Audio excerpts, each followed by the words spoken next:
Welcome back ناظرین، ابھی آپ سن رہے تھے مولانا فضل الرحمان صاحب کو، پی ڈی ایم کا سربراہی اجلاس تھا اور اس کے فیصلوں سے آگاہ کر رہے تھے، لیکن حیرت انگیز طور پہ مولانا فضل الرحمان صاحب کی وہ گھن گرج جو ہے وہ نظر نہیں آئی۔ اس کی ریزن کیا ہے جو ہمیں سمجھ آئی کہ اب نہ تو سلیکٹرز کا ذکر، نہ سلیکٹڈ، اور نہ ہی سویلین بالادستی، اور نہ ہی ووٹ کو عزت دو، اور نہ ہی مزاحمت، اور پتہ نہیں کیا کیا بیانیے لے کر آئے تھے، اور اس بیانیے کے نام پہ ایک لانگ مارچ کیا گیا، ایک دھرنا دیا گیا اور تقاریر کی گئیں، پوری ایک کمپین چلائی گئی۔ لگتا یہ ہے کہ پی ڈی ایم کا سافٹ ویئر بھی اپ گریڈ کر دیا گیا ہے، اور اس میں سے جو وائرس زدہ ڈسکس تھیں وہ نکال دی گئی ہیں، اور نئے سافٹ ویئر کے ساتھ نیا پی ڈی ایم میدان میں اترا ہے۔ اور اب مارچ میں اب یہ مہنگائی مارچ جو ہے اس کو نام دیا گیا ہے۔ لیکن چودھری صاحب ذرا تصور کریں کہ اگر مارچ تک حکومت مہنگائی پہ کنٹرول کر لیتی ہے اور مہنگائی پہ قابو پا لیتی ہے، تو ایسی صورت میں یہ مہنگائی مارچ کے بعد پھر اس کو کیا نام دیا جائے گا؟ محترم صابر شاکر صاحب، whether one likes it or not, let me tell very plainly کہ آج پی ڈی ایم نے اپنی شکست کا، اپنی ناکامی کا، اپنی پسپائی کا برملا اعلان کر دیا۔ لوگ تو رو پیٹ رہے ہیں مہنگائی کے ہاتھوں، مسائل کے ہاتھوں آج، تو وہ کہتے ہیں جی ہم 3.5 مہینے کے بعد آپ کے لیے مارچ کریں گے۔ بالکل ایسا ہی ہے، یعنی مذاق کس سے کر رہے؟ ان کے پلے کچھ نہیں ہے۔ میں نے پہلے کہا کہ لوگ مہنگائی سے تنگ ہیں، حکومت سے یعنی بدزن ہو رہے ہیں، بد دل ہو رہے ہیں، لیکن ان کے کہنے پر کوئی باہر نکلنے کو نہیں آیا، اور انہوں نے مہنگائی کے نام پر جو جلوس جلسے کیے وہاں ان کی کوئی حاضری نہیں تھی۔ ایک نمبر 2، تو آپ سے زیادہ کون نہیں جانتا ہے بھائی صابر شاکر صاحب؟ آپ تو 20 دفعہ یہ بات کر چکے ہیں بھائی 23 مارچ تک تو آپ نے اپنے کچھ نہیں کرنا، اور اس وقت اپریل مئی جون اور اپریل جو ہے وہ روزے ہیں، جی ہاں، اور مئی میں الیکشن جو بجٹ پیش ہونا ہے، اور بجٹ کے پاس باہر صرف 12 مہینے ہونے ہیں، اس میں کسی دن بھی الیکشن ہونے ہیں۔ تو انہوں نے کس کے لیے لانگ مارچ یا شارٹ مارچ یا استعفے دینے ہیں؟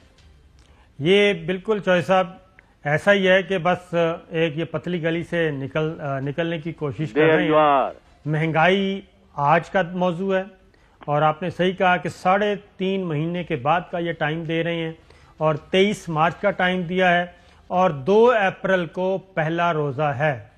2 اپریل کو پہلا رمضان المبارک، یکم رمضان المبارک ہوگا، تو اس سے اب بخوبی اندازہ لگا سکتے ہیں کہ یہ کہہ دیں گے صابر صاحب کہ لوگوں نے جو روزے رکھے ہوئے ہیں نا، وہ ہمارے کہنے پر احتجاجاً بھوک ہڑتال کر رہے ہیں۔ یہ بات بھی صحیح ہے۔ اظہر فاروق صاحب ہیں ہمارے ساتھ، ذرا ان سے معلوم کرتے ہیں، پر ذرا فضل الرحمان صاحب کے 2 شارٹ سنوا دیں جی۔ پہلے مہنگائی کے حوالے سے، عام آدمی کی غربت، بے روزگاری کے حوالے سے یہاں ایک بہت بڑا مظاہرہ ہوگا، اور پوری قوم اس میں شریک ہوگی انشاءاللہ العزیز۔ اس کی تیاریوں کے سلسلے میں صوبے کی سطح پر پی ڈی ایم کے اجلاس طلب کیے جائیں گے، جو مہنگائی مارچ کی تیاری کے سلسلے میں حکمت عملی طے کریں گے۔ پنجاب میں جناب میاں شہباز شریف صاحب، صوبہ خیبر پختونخوا میں فضل الرحمان، صوبہ بلوچستان میں جناب محمود خان اچکزئی، اویس شاہ نورانی صاحب، وہ کراچی میں سندھ کی پی ڈی ایم کا اجلاس اسی حوالے سے طلب کریں گے۔ بالکل یہ 3.5 مہینے اس لانگ مارچ کی یا دھرنے کی تیاری کی جائے گی۔ وہ آئیں گے اسلام آباد میں، اور اسلام آباد میں اگر اس وقت تک مہنگائی ختم ہو گئی تو پھر اس کو ری وزٹ کیا جائے گا۔ تو اظہر فاروق صاحب سے معلوم کرتے ہیں کہ اندر کا حال کیا تھا۔ اظہر صاحب السلام علیکم۔ جی وعلیکم السلام صاحب۔ تو اظہر صاحب بتائیں، یہ مجھے مولانا فضل الرحمان صاحب آج کافی ڈپریس نظر آ رہے تھے، اور مہنگائی آج کا موضوع ہے، اور لانگ مارچ ہو رہا ہے مہنگائی پہ 3.5 مہینے کے بعد، اور اس کے ٹھیک 6-7 دن کے بعد رمضان شروع ہو جائے گا۔ تو یہ کیا پلاننگ ہے؟ اصل میں جی یہ پلاننگ تو بالکل بھی نہیں تھی، یہ صرف وہ فیس سیونگ کیا ہے، کیونکہ مولانا فضل الرحمان جو ہے وہ یہ چاہتے تھے کہ لانگ مارچ ہر حالت میں ہو، جبکہ پی ڈی ایم میں شامل بڑی جماعت مسلم لیگ نواز اس کے حق میں نہیں تھی لانگ مارچ. اب آپ دیکھیں پہلے یہ طے ہوا تھا کہ لاہور میں آخری جلسہ ہوگا اور وہاں سے لانگ مارچ چل کے آئے گا.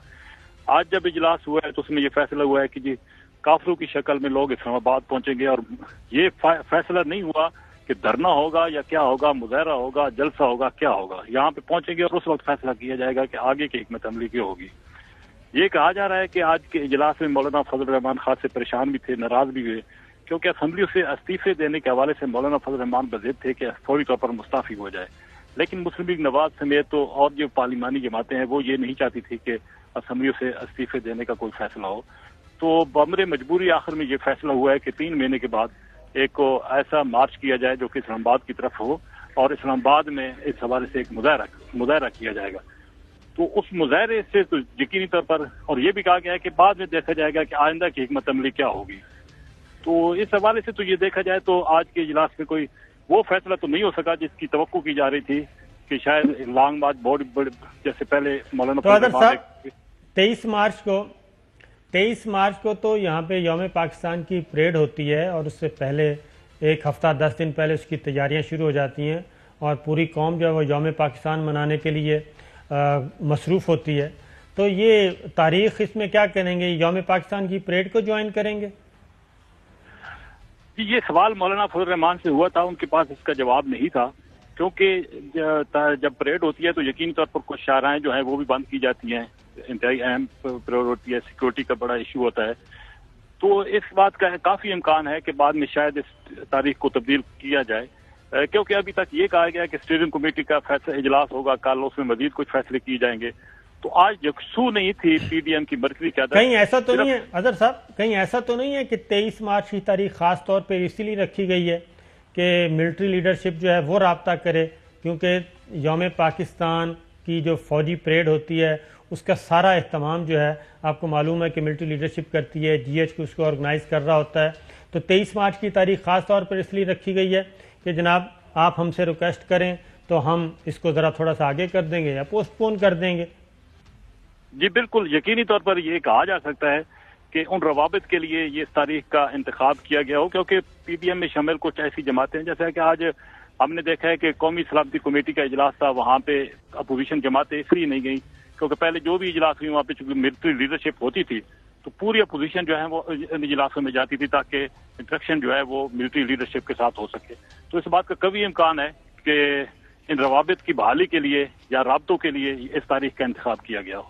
دوسرا یہ بھی بتا دیں کہ آج انہوں نے نہ سلیکٹرز کا ذکر کیا, نہ سلیکٹڈ کا کیا, نہ وزیر اعظم عمران خان کو, نہ کوئی دھاندلی کا, نہ کوئی مسلط کرنے کا, نہ کوئی جعلی حکومت کا. یہ سافٹ ویئر سب کا اپ گریڈ ہو گیا ہے, اپ ڈیٹ کر دیا ہے, یا ابھی کوئی وائرس رہتا ہے؟ نہیں, بظاہر تو یہی لگتا ہے کہ جس طرح کا رد عمل اب وہ تلخی نظر نہیں آ رہی, نہ ملٹری اسٹیبلشمنٹ کے خلاف نہ حکومت کے خلاف, تو لگ یہ رہا ہے کہ سافٹ ویئر جو ہے وہ کسی حد تک اپ ڈیٹ ہو چکا ہے. چلیں ٹھیک ہے, بہت بہت شکریہ. چودھری صاحب آپ نے بھی سن لی ساری سچویشن اجلاس کی, نہ استعفے آئے 3.5 ماہ کے بعد.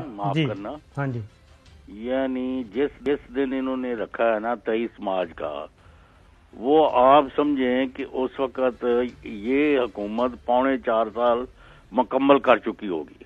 بالکل, ان کا جو ہدف تھا پہلے دن سے کہ عمران خان اور پی ٹی آئی کی اتحادی حکومت کو ہٹانا اور گرانا,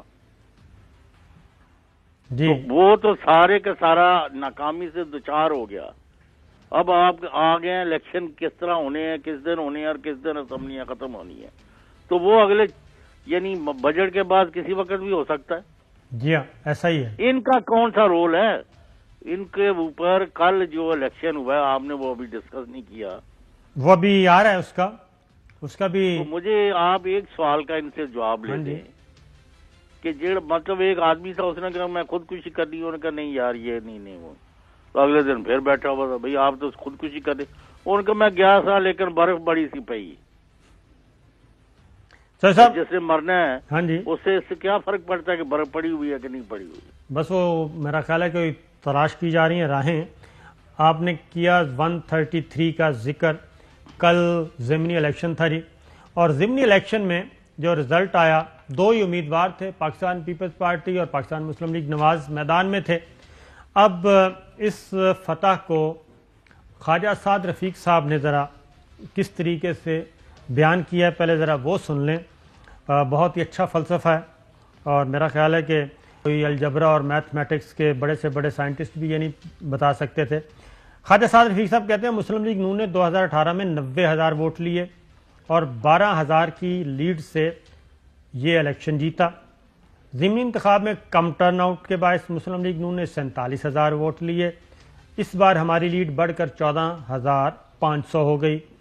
اب وہ اس لیڈ کو یاد کر رہے ہیں، لیکن ان فیکٹ چودھری صاحب جو ووٹ تھا 3,71,000 رجسٹرڈ ووٹ تھا 2018 کے الیکشن میں، اور لاہور 11 ٹرن آؤٹ رہا تھا 51.89% 2018 کے الیکشن میں، یعنی 50% سے زیادہ ووٹر باہر آیا تھا۔ اور مسلم لیگ نون کے پرویز ملک مرحوم نے 89,000 لگ بھگ 90,000 ووٹ لیا۔ تحریک انصاف کے اعجاز چودھری نے 77,293 ووٹ لیا۔ تحریک لبیک نے 13,235 ووٹ لیا، اور پاکستان پیپلز پارٹی نے 5,000 ووٹ لیے اسلم گل صاحب نے۔ تو اس طریقے سے 90,000 سے کم ہو کے یہ لیڈ آ گئی 45,000 پہ اس الیکشن میں، 50% پہ آ گئے۔ اس کا ذکر نہیں کر رہے، بلکہ وہ کہہ رہے ہیں کہ لیڈ ہماری بڑھ گئی ہے 14,500۔ کم ٹرن آؤٹ کے باوجود ہماری لیڈ کی شرح 2018 کے ٹرن آؤٹ کے پیش نظر دگنی ہے۔ یہ فلسفہ سمجھ نہیں آیا۔ اس کے بعد وہ اگلا بہت دلچسپ چیز ہے، کیونکہ پاکستان پیپلز پارٹی نے یہاں پہ بہرحال ایک اچیومنٹ کیا، اور وہ 5,000 سے 33,000 پہ آ گئے ہیں، 5,000 سے 33,000 پہ آ گئے، 6 گنا زیادہ ووٹ لیا۔ اور اس میں یہ بہت بڑا، کافی عرصے کے بعد ایک پیپلز پارٹی کو آکسیجن ملی ہے۔ لیکن خواجہ صاحب کیا کہتے ہیں؟ خواجہ سعد رفیق صاحب کہتے ہیں کہ پیپلز پارٹی کے 6,000 ووٹ اس میں آئے ہیں۔ اب وہ ہر آئی ڈی کارڈ کے وہ بتا رہے ہیں، شاید ان کے پاس کوئی لسٹ تھی۔ عوامی تحریک طاہر القادری کے 3,000 ووٹ اس میں شامل ہیں۔ تحریک لبیک کے 2,000 ووٹ اس میں شامل ہیں۔ پی ٹی آئی کے 10,000 ووٹ اس میں شامل ہیں، اور پیپلز پارٹی نے خریدے ہیں 12,000 ووٹ۔ یہ الگ بات ہے کہ ویڈیو جو ہے مسلم لیگ نواز کی تھی، تو اس لیے وہ کہتے ہیں یہ سارے ملا لیں ووٹ تو یہ پیپلز پارٹی کے 32,000 ووٹ بنتے ہیں۔ اس سے میرا خیال ہے کہ کیا کہنا چاہیے، کچھ بھی نہیں کہنا چاہیے، احمقانہ بات کوئی ہو نہیں سکتی۔ بریک لیتے ہیں چوہدری صاحب، بریک سے واپس آتے ہیں۔